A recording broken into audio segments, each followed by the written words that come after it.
Hi friends. నా పేరు అచ్యుత్. నేను వైజాగ్ నుండి. సో ఈరోజు మనం స్టేట్ అంటే ఏంటి, స్టేట్కి గవర్నమెంట్కి తేడా ఏంటి, సో కొన్ని టెర్మినాలజీస్ ఉంటాయన్నమాట పాలిటిక్స్లో.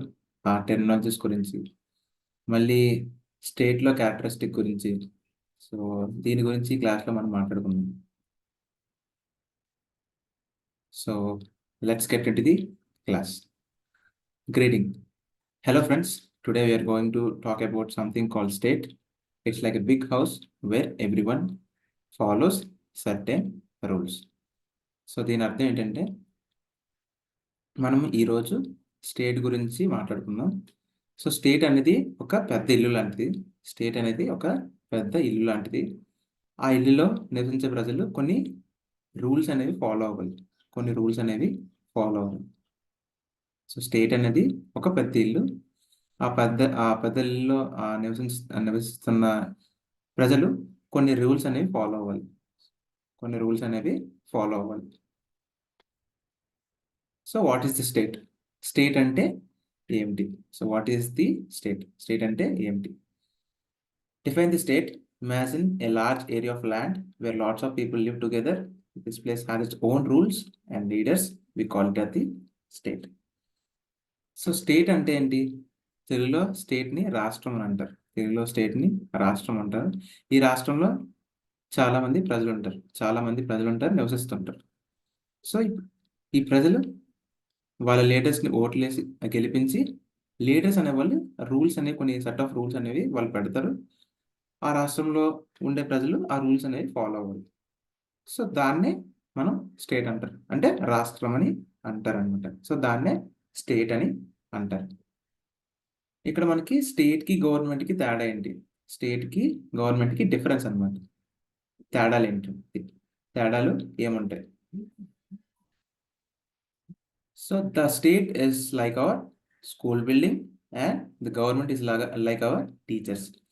The building is always there, but sometimes we get no teacher. దాని అర్థం ఏంటంటే, స్టేట్ అంటే ఏంటి? రాష్ట్రం అనేది ఒక స్కూల్ భవనం లాంటిది అనమాట. గవర్నమెంట్ అనేది అందులో ఉన్న టీచర్స్ లాంటిది. సో స్కూల్ అనేది స్టేట్ లాంటిది, అంటే రాష్ట్రం లాంటిది. అందులో ఉన్న టీచర్స్, ఎవరైతే టీచర్స్ పాఠాలు చెప్పడానికి వస్తారో, సో వాళ్ళని మనం గవర్నమెంట్ అనొచ్చు అనమాట. ఎగ్జాంపుల్ కింద గవర్నమెంట్ అని అనొచ్చు అనమాట. సో బిల్డింగ్ అనేది ఉంటుంది, అంటే స్టేట్ అనేది ఎప్పుడు అలాగే ఉంటుంది.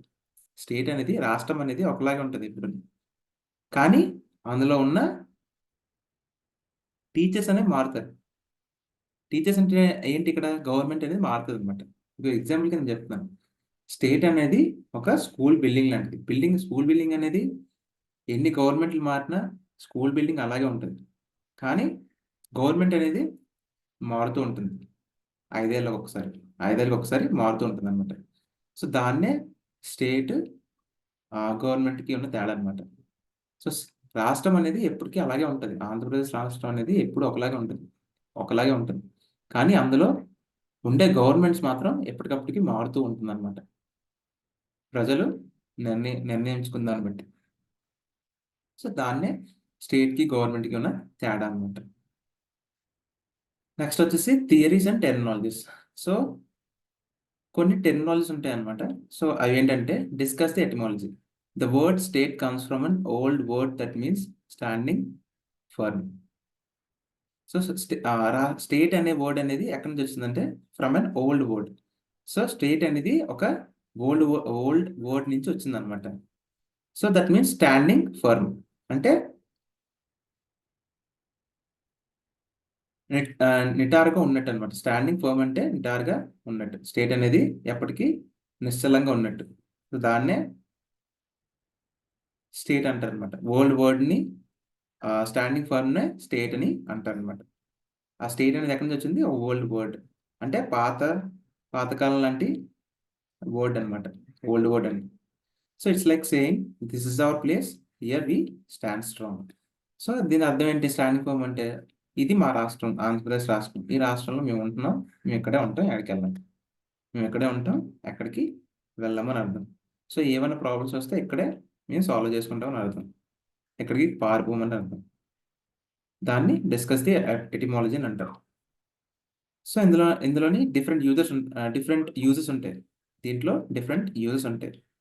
ఏమిటంటే some times people say state when they mean a country or a place where everyone lives and works together. So రాష్ట్రం అనేది కొంతమంది ప్రజలు రాష్ట్రాన్ని కంట్రీ అనొచ్చు, కంట్రీ అని అనుకోవచ్చు. కంట్రీ అంటే ఏంటి? దేశం అని. రాష్ట్రాన్ని దేశం అనొచ్చు. అరే ఎక్కడైతే ప్రజలందరూ నివసిస్తున్నారో, ఎక్కడైతే ప్రజలందరూ వర్క్ చేస్తూ అంటే పని చేస్తూ బతుకుతున్నారో దాన్ని కూడా మనం స్టేట్ అని అంటారు. సో స్టేట్ అంటే ఏంటి? రాష్ట్రం అనమాట. ఈ రాష్ట్రం అనేది ఎక్కడ ఉంది? ఒక దేశంలో ఉంది. సో రాష్ట్రం కూడా ఒక రకంగా దేశం కింద వస్తుందన్నమాట. సో ఎక్కడైతే ప్రజలు అనేవాళ్ళు నివసిస్తున్నారో సో దాన్ని ఆ స్టేట్ కింద పరిగణిస్తారనమాట. స్టేట్ కింద పరిగణిస్తారు. ఆ స్టేట్‌నే ఇండైరెక్ట్‌గా మనం దేశంగా కూడా పరిగణించవచ్చు అనమాట. దాన్ని డిఫరెంట్ యూజెస్ ఉంటాయన్నమాట.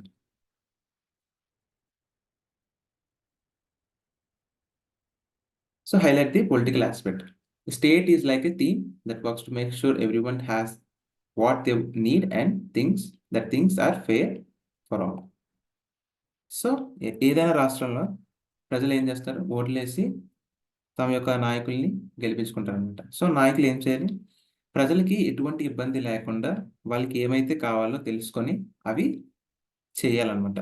సో అది చేయడం కూడా ఎలా ఉండాలంటే ప్రతి ఒక్క సిటిజన్‌కి, ప్రతి ఒక్క పౌరుడికి అది ఇష్టానుసారంగా ఉండాలన్నమాట.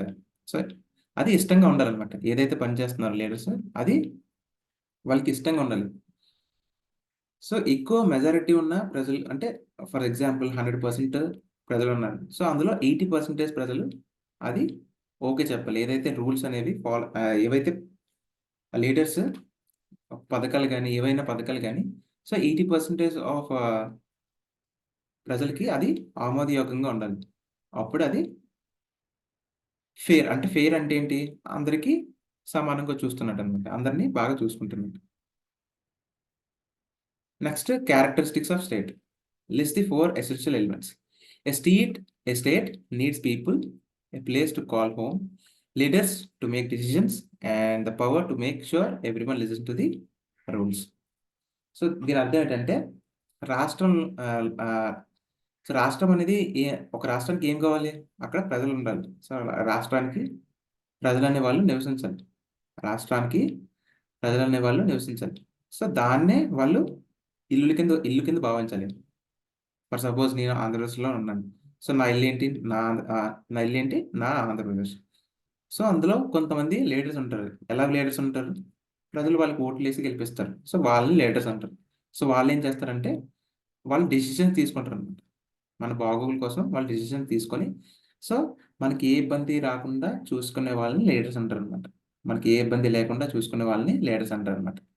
సో వాళ్ళు ఏం డెసిషన్ తీసుకున్నా అంటే వాళ్ళు ఫర్ సపోజ్ నువ్వు ఈ పని చేయకూడదు అంటే నువ్వు ఆ పని చేయకూడదు. సో ఒకళ్ళు చేస్తే ఏమవుతుందంటే పోలీస్ డిపార్ట్‌మెంట్ వాళ్ళు మీకు తగిన శిక్ష ఏస్తారన్నమాట. సో ఈ విధంగా వాళ్ళ డెసిషన్ అనేది ఫైనల్ అన్నమాట. సో వాళ్ళు ఏమైతే చెప్తారో అది మీరు అలా ఫాలో అవుతూ ఉండాలి. నేను అలా ఫాలో అవుతూ ఉండాలి. సో దాన్ని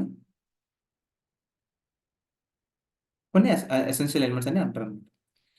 and elaborate on sovereignty.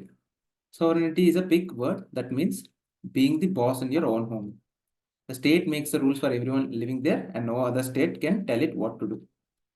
So దీని అర్థం ఏంటంటే మన రాష్ట్రం అనేది ఆంధ్రప్రదేశ్ కదా! సో ఇలాగే చాలా రాష్ట్రాలున్నాయి. ఫర్ సపోజ్ రాజస్థాన్ ఉంది. ఆ!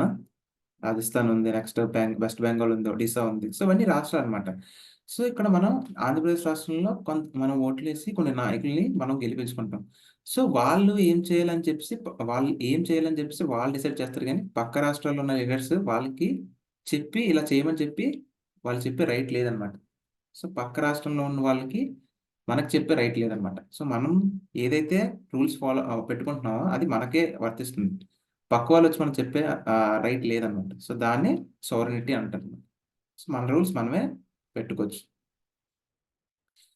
అండ్ లాస్ట్ కంక్లూజన్ వచ్చేసి summarise the key points. Like so a state is like a big family with a home, rules and leaders. It's important because it helps everyone live together happily. Everyone together happily. So if you like, so summary conclusion ఏంటంటే ఒక రాష్ట్రంలో ప్రజలు ఉంటారు. So వాటినే మనం ఇల్లు అని అంటాం. సో మన ఇల్లు ఏంటి? ఆంధ్రప్రదేశ్ అనమాట. సో దాంట్లో కొన్ని రూల్స్ ఉంటాయి. ఆ రూల్స్ అనేవి లీడర్స్ పెడతారు. ఆ లీడర్స్‌ని ఎవరు ఎంచుకుంటారంటే ప్రజలు ఎంచుకుంటారనమాట. So it's important because it's helps everyone live together happily. So ఇలాంటి రూల్స్ మనం ఫాలో అవ్వడం వల్ల ప్రతి ఒక్క పౌరుడు ఎక్కడైతే నివసిస్తున్నాడో వాడు సంతోషంగా బ్రతుకుతాడనమాట. సో దాన్ని స్టేట్ అంటారు. ఇప్పుడు మీకు స్టేట్ అనే దాని అర్థం తెలిసిందనుకుంటున్నాను. సో ఒకవేళ ఈ వీడియో మీకు హెల్ప్‌ఫుల్ అనిపిస్తే లైక్ చేయండి వీడియోని. And me friends and family members కూడా షేర్ చేయండి ఈ వీడియో. అండ్ పక్కన ఉన్న సబ్స్క్రైబ్ బటన్‌ని అండ్ బెల్ ఐకాన్ కూడా ప్రెస్ చేయండి. అప్పుడే మీకు నోటిఫికేషన్ వస్తుంది. లేకపోతే మీకు నోటిఫికేషన్ అనేది రాదనమాట. సో మీకు అర్థమైంది అనుకుంటున్నాను. So thank you friends. జై హింద్.